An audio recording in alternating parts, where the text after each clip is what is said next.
Hey, slackers. Welcome back. This is video lesson 21. It is Sunday at the Sicaro crib. I am attempting to video and record while the family is awake and home, and oh my God, I'm holding my breath. It has been quite the week here. It's insane. It's been quite the week in this country. I have so many feelings and emotions for everything in the world that's going on right now. I wouldn't even know where to begin, guys. I really wouldn't. So at the Sicaro house, we put the girls in the same bedroom. Holy cannolis. Can I just say FML? Yeah, one of the girls likes it cool at night, meaning my oldest wants the fan on 365 days a year. And the other one is like a sauna, like my husband. It's funny, Olivia's like me. I sleep with the fan on every night. Ophelia is like Jimmy. She wants it warm, and she usually sleeps with like a plug-in heater on like one. She's really likes it warm.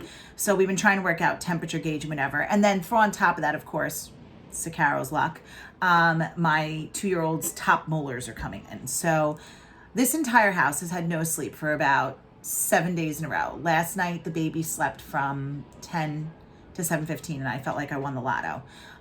So it's been insane here.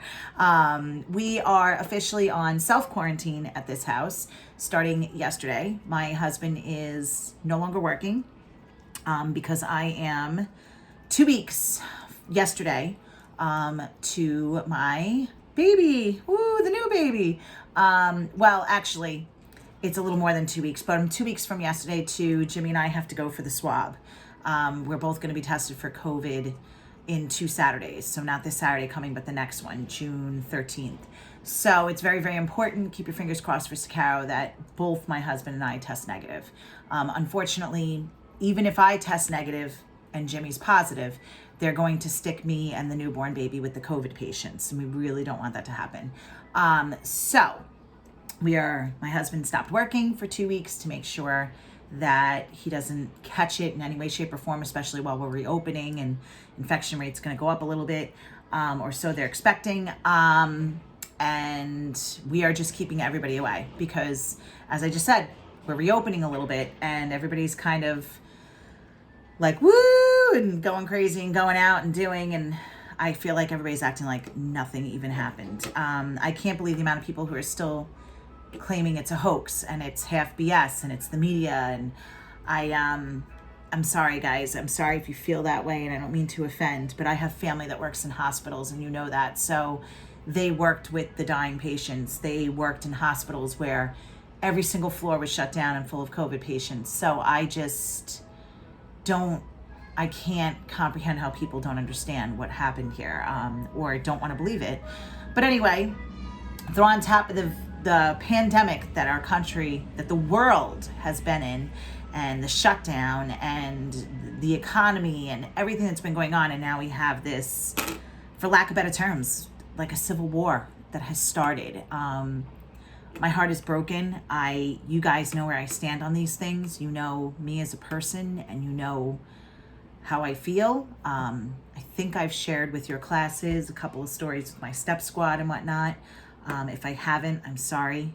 There's so many things I would have loved to have shared with you before we parted in March. And if I would have known that was our last time together, I would have chosen a few to share more. But it just breaks my heart what's going on in the world today. It's really just so wrong on so many levels. Anyway, I'm urging you guys, because as I watch this news at night and I watch the coverage, and my husband, like, it's driving him nuts. He's like, I can't watch this anymore. It's driving him nuts that I watch it. All I see are people your age. Okay. And, I think it's great. And I think it's important. And if I wasn't pregnant, I would be out there during the day, because I think when the sun goes down, it gets crazy for whatever reason, and the freaking violence and the rioting and the looting. But I would definitely be there standing amongst you guys. You know that. But please, please, please, I beg of all of you, because every time I watch the news and I see these young kids, just be careful. Be smart. If you guys are doing things, some of you, if you feel so inclined that you're going into the city or whatever, some of you may have participated in yesterday's Brentwood protest, which was a very peaceful, organized, successful protest. I'm not saying don't go. I would never say that. I'm just saying be smart and be careful, because I watch these news clips and all I do is think of all of you. I think of you guys, I think of my children, and I think of just the world and how crazy it's become in the past 3 months, and it breaks my heart. So I'm not going to get all emotional because I'm like uber prego and don't want to start crying behind the camera. But you know, like I said, there's a lot more I'd like to say, but I'm just going to leave it at that. And I just really, really want you guys to, you know, be smart and, you know, remember, if you do decide to take part in things, I had this conversation with my 7-year-old the other day with my husband. Go with your gut feelings. If you feel like things don't feel right or it's starting to feel not right, leave, get out. Even if you're with your friends, grab those who you care about and go. And if they're not going to go with you, you go, because things can go from bad to worse really quick in situations like that. And I think you guys are watching the news and seeing that. But please be smart and be safe. All right. And yeah, wow, right? Who would have thought we'd be ending up the year talking about this stuff, right? It's insane. It's just insane. All right, so anyway, but I think about you all often, a lot, especially, God, in the last week or so. I'm worried about all of you, and I just want you to be safe, okay? I am fighting my own little war, so to say, on this end with it. I am doing it in a public platform that I can, which is mainly social media. It's funny, a lot of my former students that I'm friends with on social media have come out in swarms with things that I'm putting out there and arguments that I'm having and things that I'm stating and sharing it and liking it and yelling at me because I don't have it public and I don't even know how to make it public, and then telling me how to make it public so that they could share it. So I'm doing what I can on my end. Just know that, and that, please, like I said, be smart, okay? And be safe. Okay, so back to math. That's the Sicaroism of the day. Do you know where my phone is by any chance? No, and you can't track it right now because I'm recording. I was going to play some tunes for the kids. Olivia wants something that's not fruit, a lollipop. Olivia always wants something that's extra annoying because she's Olivia. She wants a lollipop flavor isn't fruit. Oh my God, my husband is going to lose his mind. Okay, so anyway, let's start out with going over the homework. We're going to go over slope fields. I have one more thing I want to show you that I'd like to spend maybe just this week on, U subs. We're not going to get to the last unit. It's area between two curves and volume of solids of revolution. It is the hardest thing I teach in calculus, the most difficult, I should say. Sorry, not English teachers, you know. I don't know how I would teach it to you on a video. I would, okay? But I feel like you guys would just flounder. So if you take these college credits and you go on in calculus, I highly suggest you seek out help for area and volume between curves. You must tell your professor that, you know, you were finishing up high school during the pandemic and it was a topic that wasn't covered. You could look at Khan Academy. It's going to be hard for you if you don't learn those topics before you go on to Calc 2. So I really, really suggest that if you take these college credits, you receive them, and you go on to Calc 2, that you seek help for area between two curves and volumes of solid revolution.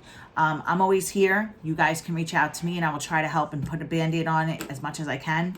But because of the remote learning situation and doing videos and being told to stick to like the amount that I'm doing a week and not overwhelm you guys, which I totally am with and I get, I lost a lot of time in the classroom. So please know that that's an important thing and you're going to need it for Calc 2, most definitely, especially Calc 2 and Calc 3 if you go on.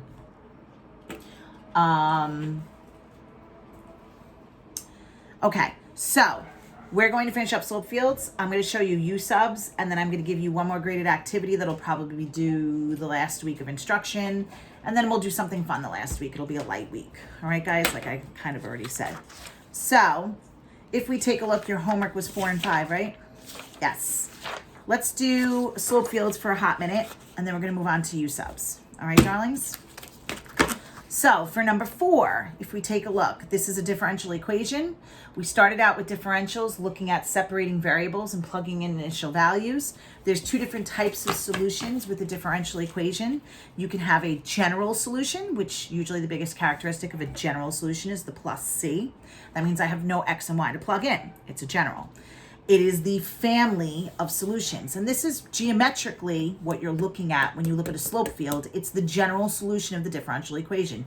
All the answers that it could possibly be determined depending on what C is.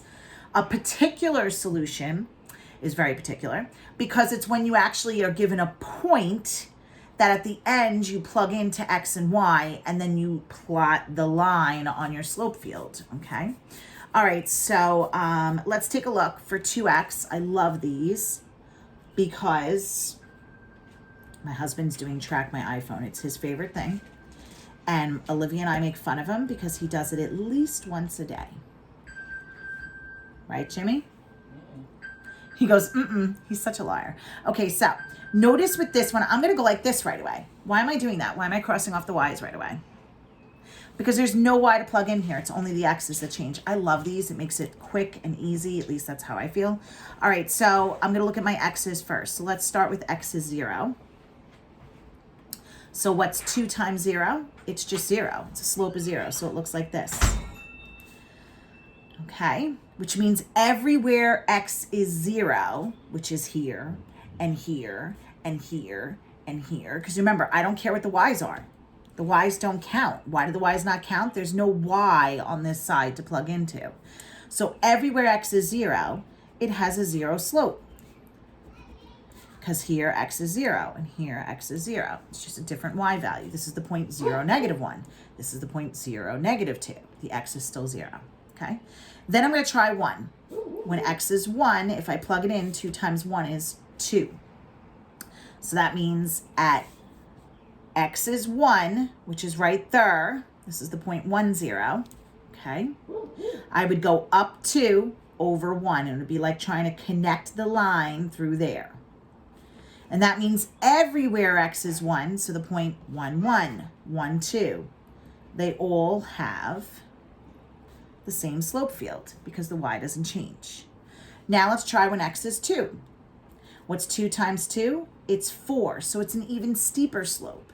So if I go to this point, it would be like plotting the slope 4 over 1. Up 4 over 1. And it'd be like trying to draw a line through there. And then all of these are the same because that's where x is 2. Okay, and then I have x is 3. 2 times 3 is 6. Well, this is just even steeper. It'd be like going up 6 over 1, which means it's like almost a straight vertical line, right? And that one I eyeballed. But you could do it 1, 2, 3, 4, 5, 6 over 1. Yeah, it's pretty steep. See? Now this is probably the same, just on the opposite side, right? So you have -1 is here. X is -1, which means it'd be -2. So it'd be like going up 2 over 1, see? And then they're all the same on this side because they're all x equals -1. And then -2 is -4, which is again, you could say down 4, right 1. 1, 2, 3, 4, right 1. Be like that. A little steeper, but still a negative slope. Okay, and then -3 is -6. So that's like almost a straight line, right? But still negative. So these kind of look like parabolas, right? Now this is the general solution. So if I actually separated my variables, stick this over 1, everybody go kung fu fighting. Get your x dx's on one side, your y dy's on the other, and then integrate both sides and plus c, solve for y, you would get a general solution. This is your general solution, the family of answers. Now let's say I wanted to find a particular solution, so I give you the point 1, 1. I want the slope field drawn at 1, 1. You go to the point 1, 1, and you follow it like it's a map. See? Now, I didn't ask you to do this, but if I did, now that's the answer to the particular solution at 1, 1. Okay, it's a parabola. All right, so over here, let's take a look. And we have, oh, this one's just y. So I'm going to set up my xy. And then my dy over dx. And on this one, I'm going to cross off the x's. Why? There's no x to plug in. Okay? So when y is 0, that's right here. This is the point 1, 0, 2, 0, 3, 0, negative 1, 0. All the y's are 0 here. What happens? What's 0 minus 1? It's negative 1. So wherever y is 0, I go down 1, right 1. It's a slope of negative 1 over 1 for all of y equals 0. All right, let's try y is 1. What's 1 minus 1? 0. So it's a 0 slope where y is 0. Okay, let's try 2. 2 minus 1 is 1. So now it's a positive 1 slope. Up 1 over 1. So remember, when you start seeing something like this on a slope field, that's a horizontal asymptote, by the way. So these things are going whoosh, whoosh, and these are going whoosh. Okay. All right, let's try negative 1. Negative 1 minus 1 is negative 2. So we're going to go, if I start at this point, down to right 1. It'd be like that, right? And then negative 2 would be negative 3. So down 3. 1, 2, 3. Right 1.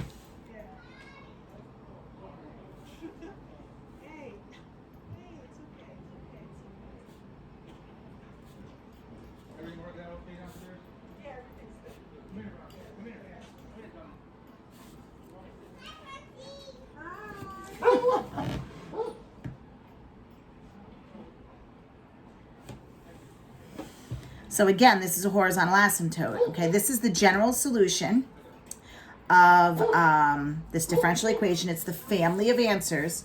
But if I want the particular solution, let's say of the point 2, negative 1. Okay, then I would go to 2, negative 1, right here, and you play, it's kind of like follow the leader. Now going above or below, don't stress out over. I usually try to go above it.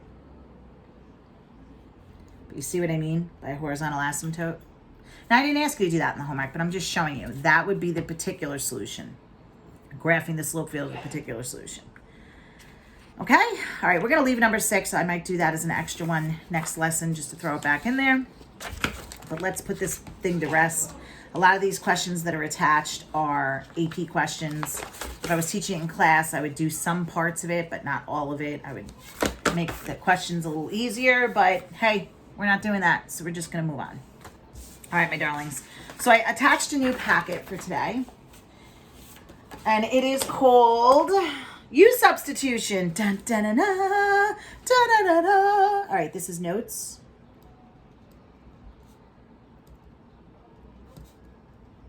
For video lesson, and I'm going to say 21. And your homework for video lesson 21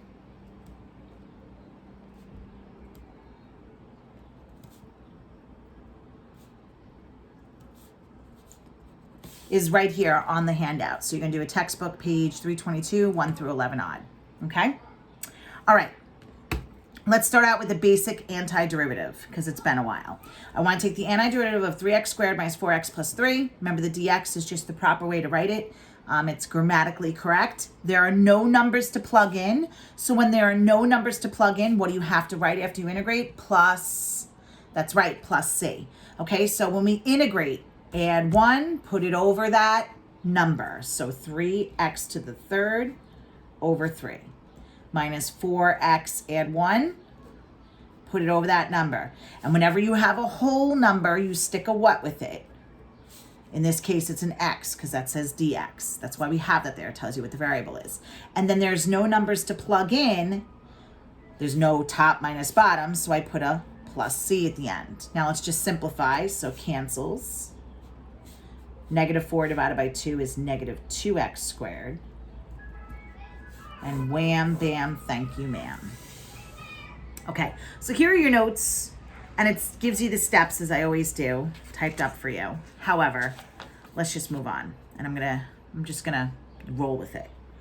Okay, U subs are how to handle the chain rule in antiderivatives. Okay, so what am I talking about? So really quick, if we talk about chain rule, remember, well, some of you didn't even look at it maybe. I gave an extra credit assignment at the end of quarter 3 to replace either your lowest quiz or test grade if you did it, or a 0. Okay, so this is the chain rule. Let's talk about derivatives for a second, derivatives. So I would like you to differentiate 2x cubed plus 3x squared. This is a chain rule because it's not just x squared. If I take the derivative of x squared, remember, you don't add 1, put it over that number. That's an antiderivative. Now you're going to multiply and take 1 away. So it's 2x to the first. Okay?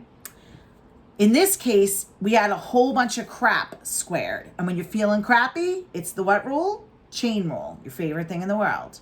So you do the derivative of the outside, keep the crap in, times the derivative of the crap. Meaning, the derivative of the outside is, we multiply, 2 times 1 is 2. Take 1 away, keep the crap in. Do the derivative of the outside, keep the crap in, times the derivative of the crap. What's the derivative of 2x cubed? 6x squared. The derivative of 3x is just 3. Okay? And then we just leave this. I would leave it this way. I would not get crazy. I would literally keep this as my answer. Okay? So that's the chain rule. So when I refer to the chain rule in the integral world, in the antiderivative world, that's what I'm talking about. We don't know how to handle that with antiderivatives. There's really no way to handle chain rule with antiderivatives except for doing what we call a U substitution. As you go on in calculus, if you go on in calculus, and some of you are like, thank God I'm not going on in calculus at this point, you will deal with U substitutions where you also change the integrand.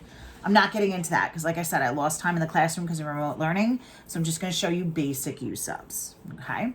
All right. So basically, how do I know it's chain rule? Well, when you're looking at the integral and you're like, and this happened on a homework problem a couple of assignments ago where I gave you something like this. And a lot of you started texting me right away and you were like, I think it was like number 31 or 33 on a homework problem. You're like, I don't know what to do with like the x plus 2 or the, and I'm like, and I looked at it and went, oh, you idiot, Sakara, that's a U sub. And I omitted the problem and said, don't do it. Okay, so why is it a chain rule? Because it's not just x to the 5th. If it was just x to the 5th, we would just add 1, put it over that number, and the antiderivative would be x to the 6 over 6. It's a bunch of crap to the 5th.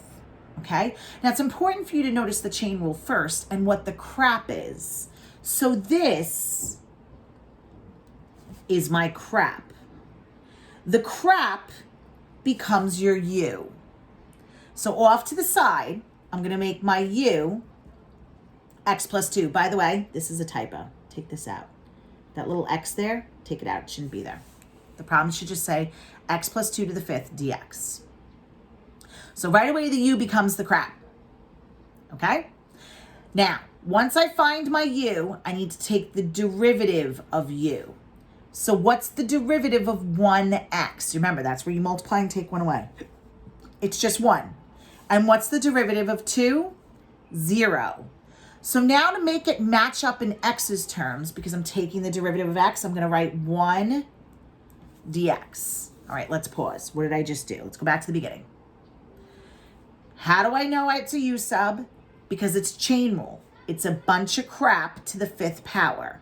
Or it's a bunch of crap to the 1/2. Bunch of crap to the 1/2. Or it's cosine with a bunch of crap after it, not just an x. Do you guys follow what's going on now? Okay. When you're feeling crappy, it's chain rule. The crap becomes your U. So u is x plus 2, and then take the derivative of that. The derivative of 1x is 1, derivative of 2 is 0, and write dx after it because I just took the derivative of x's. Now I'm going to rewrite this in terms of u so I can cheat and take the integral. That was the whole point of doing this, because before I couldn't do it. I had a bunch of crap to the fifth. I didn't know what to do with it. Like, do I keep the crap? What do I do with the crap? So I'm going to rewrite it. The antiderivative of u, which is x plus 2, that's my u, x plus 2, the crap, to the 5th power. And instead of dx now, to make it grammatically correct, I'm going to write du after it. So one more time. X plus 2 is the u. There's to the 5th power. But instead of dx now, because it's not in terms of x, I'm going to write du because it's in terms of u. Now you got to check yourself before you wreck yourself.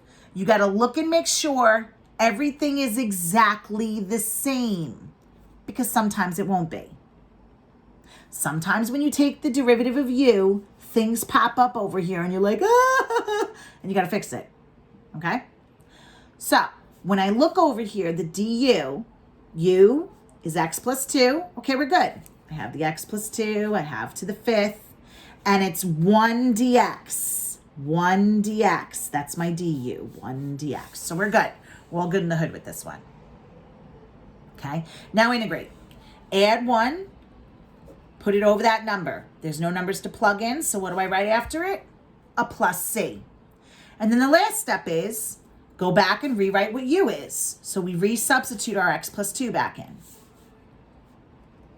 Because it's more than one thing, I put parentheses around it. And I have a plus c. Is everybody okay with that part? You sure? All right, I'm going to make up another simple one like that. So we're just going to call this an extra example on the back. Extra example. So I'm going to do the antiderivative of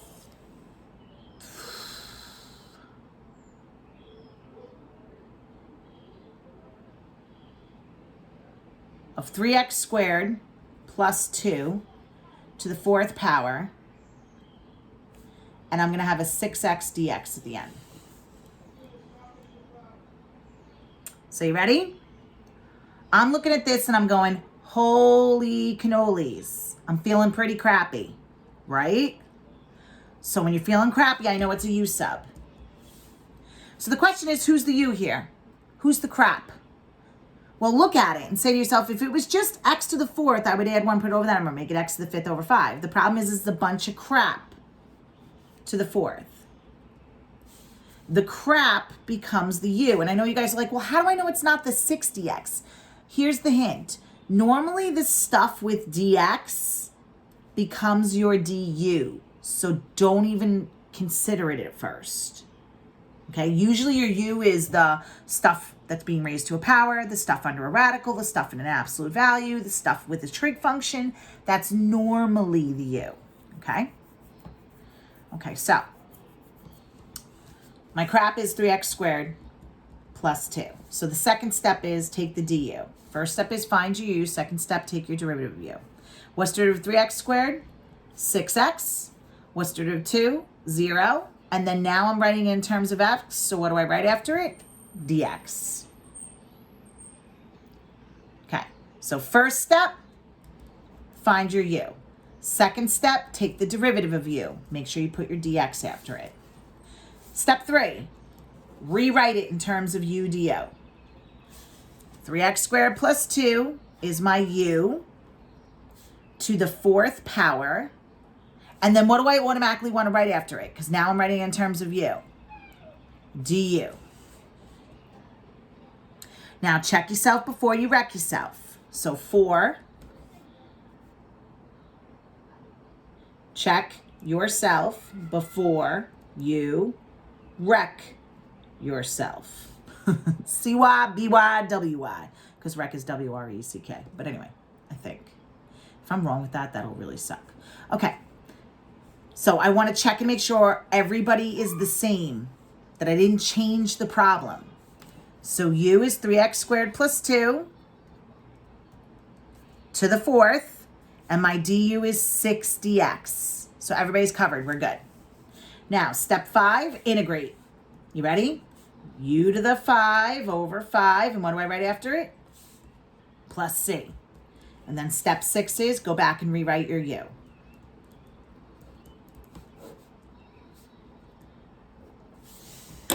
Are we all good in the hood? Okay, so let's go back and look at example 2, because now we're going to kick it up a notch. You ready?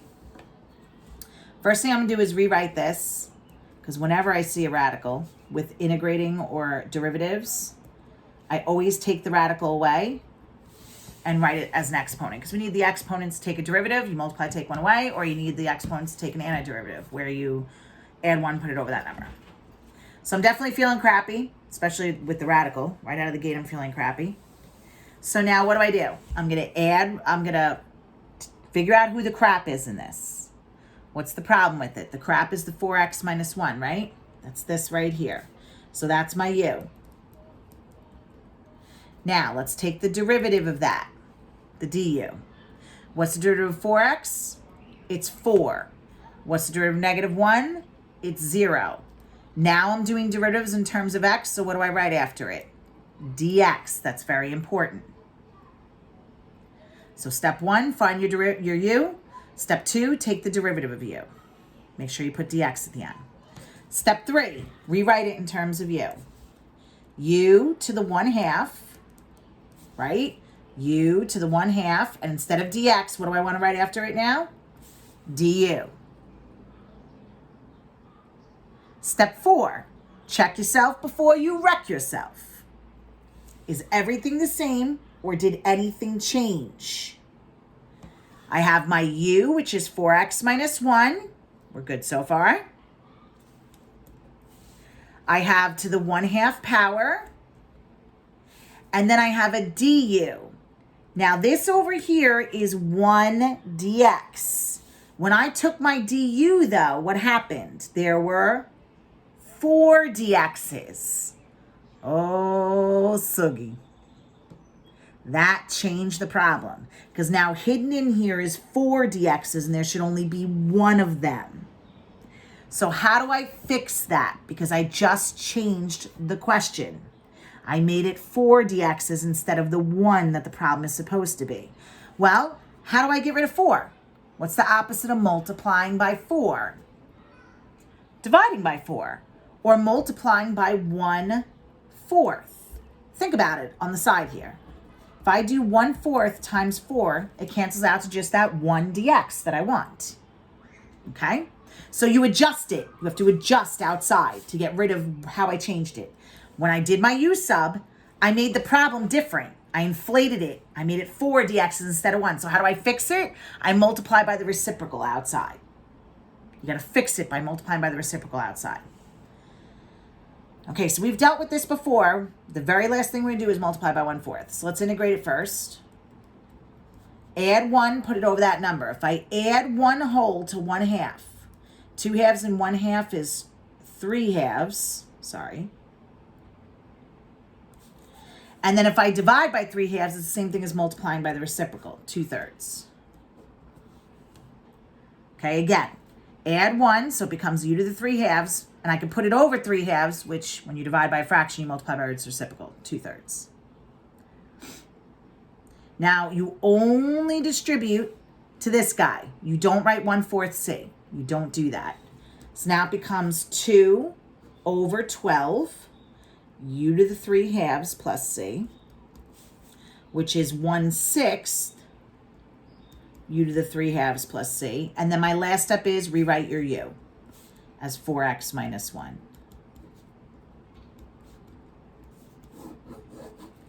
Woo! Whoa, Nelly. Whoa, Nelly. How do we do with that, all right? Let's try another one of those with substituting in. So we ready? Here comes Olivia. Oh, hi, Liv. First thing I'm going to do is take away the radical. So instead of square root of 2x plus 1, I'm going to write 2x plus 1 to the 1/2 dx. Okay?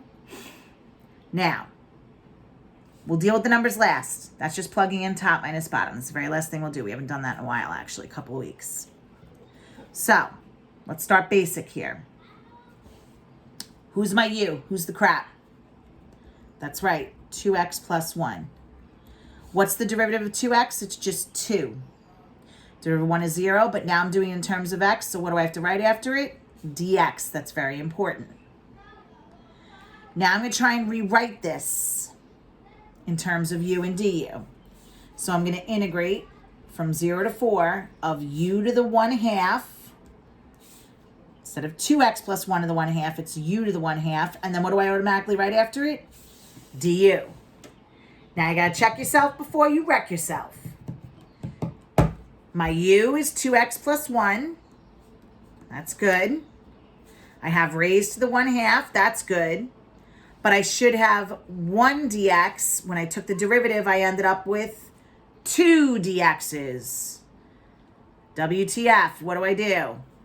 I made it bigger. I changed the problem. So I adjust outside by multiplying by its reciprocal. What's the reciprocal of 2 over 1? 1 over 2. This looks terrible. So I multiply by the reciprocal outside of 1/2 to compensate for that 2 popping up, because it's not 2 dx's, it's 1 dx. Okay, so let's remember to bring down the 1/2 for the ride, and let's integrate. Add 1, so that's u to the, if I add 1 whole, 2 halves and 1/2 is 3 halves. And if I put it over 3 halves, it's the same thing as multiplying by the reciprocal, 2/3. I'm not going to write plus c. I have numbers to plug in. So I'm going to go from 0 to 4. The very last step is you multiply by 1/2. So now I'm going to go back and resubstitute my u so I can start plugging in numbers here. I have 2/3. My u is 2x plus 1 to the 3 halves. And I'm plugging in 0 to 4. Woo, this is going to get fun. Now remember, this is square root cubed, just so you guys know, or you could just use your calculator. So what did I just say there? Hi, Mom. Hi, love. How are you? Good. It is the square root of 2x plus 1 cubed. Now, I always do it opposite. I make the number smaller before I cube it. Okay, so you'll see what I mean in a second. And then I multiply by the 1/2 last. So, if I plug in 4 first, because it's top minus bottom. 4 times 2 is 8. 8 plus 1 is 9. What's the square root of 9? 3. And 3 cubed is 27. So again, I make the number smaller and then raise it to the power. You can do that because they're inverses of each other. So the square root, so I do the square root first. 2 times 4 is 8. 8 plus 1 is 9. The square root of 9 is 3. And 3 to the 3rd power is 27. And then I'm going to do minus, plug in 0. 0 plus 1 is 1. Square root of 1 is 1. 1 cubed is 1. All right, remember, I'm just going to keep bringing this 1/2 for the ride. So 2 times 27 is 54/3, right? Minus 2/3 times 1 is just 2/3. So 54 minus 2 is 52/3. And then I would have 52 over 6. And again, you guys could use a calculator, which is divisible by 2. And that's 26/3, I think. Woo! Poop just got real, guys. All right, let's do one trig one. One trig one. Let me see. Use the bathroom. Okay. Let's try example 4. Cosine 7x plus 5. I have to use the bathroom, Dad. All right, so whenever I see cosine, sine, or tangent, secant, I always write my derivatives down. The derivative of sine is cosine. The derivative of cosine is negative sine. The derivative of tangent, because you're going to need them, is secant squared. And the derivative of secant is secant tan. Okay? So, U sub or not a U sub? Well, if I had the antiderivative of just cosine, that'd be great because the antiderivative of cosine is just sine. But it's not just cosine x. It's cosine with a bunch of crap. So your crap becomes your U sub. So I'm going to let my U be 7x plus 5. And then what's my derivative of U? What's the derivative of 7x plus 5? It's just 7. And I did it in terms of x. So what do I have to write after it? The dx. Okay, so now let's rewrite this in terms of U. Cosine U. And what would I want to write after it to make it grammatically correct? Du. Now I can integrate it. Because like I just said, the antiderivative of cosine is just sine. So it's sine U. There's no numbers to plug in on this one, so plus C. Oh no, my purple pen's dying. No, don't die on me. Being a baby. All right, then we go back and plug in. Oh, ooh, Sicaro, stop, you're rushing. I didn't check myself before I wrecked myself. Cosine, my U is 7x plus 5, so the cosine's covered, the 7x plus 5 is covered, but the du, I had 7 pop up dx's. Here, there's only one of them. So I have to adjust outside. How do you adjust? How do you get rid of that 7 that popped up? What's the reciprocal of 7 over 1? 1 over 7. Sorry about that, guys. Okay, now remember, you only substitute to the sign, not to the C. So it becomes 1 over 7. And then what's my U? 7x plus 5 plus C. All right, my loves. I'm going to leave you with that because I don't want the video to be an hour long. Try. I would like you to try the homework. The homework is text page 322, 1 through 11 odd. Okay? Give it a whirl. See what you can do and see how it goes. All right, guys? So the homework for video lesson 21 is text page 322, 1 through 11 odd. All right? We're going to spend maybe another lesson on U subs, and then I'll give you a review sheet and a graded assignment. All right? This will be due Wednesday. Take care. Brush your goddamn hair.